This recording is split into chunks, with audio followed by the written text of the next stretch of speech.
গণমাধ্যম নিয়ন্ত্রণ করার কোনো ইচ্ছে সরকারের নেই, বরং কর্মীরা যেন ভয়হীনভাবে কাজ করতে পারেন সেই পরিবেশ নিশ্চিত করা হবে বলে জানিয়েছেন তথ্য প্রতিমন্ত্রী ইয়াসের খান চৌধুরী।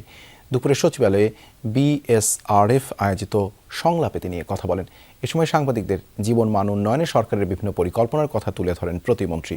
বলেন, সংবাদপত্রগুলোর সরকারি বিজ্ঞাপনের ক্ষেত্রে শৃঙ্খলা আনতে চায় সরকার।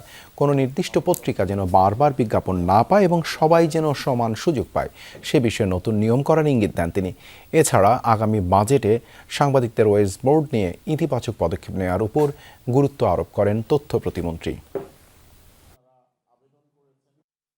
মিডিয়ার স্বাধীনতা থাকবে, মিডিয়া যেভাবে স্বাধীনভাবে কাজ করে যাচ্ছেন এটা অব্যাহত থাকবে, এইটুকু আপনাদেরকে বলতে পারি। এটা মাননীয় প্রধানমন্ত্রীর নীতি এবং ওনার নির্দেশ। স্বাস্থ্যকর্মী, সাংবাদিক এবং টিচার, আমার মনে হয় they should be the highest earners in the society. একটা লাইন ড্র করা উচিত যে একটা পত্রিকা কতবার পাবে বা সবাই পাচ্ছে কিনা, কারণ কেউ যেন এটাতে বঞ্চিত না হন।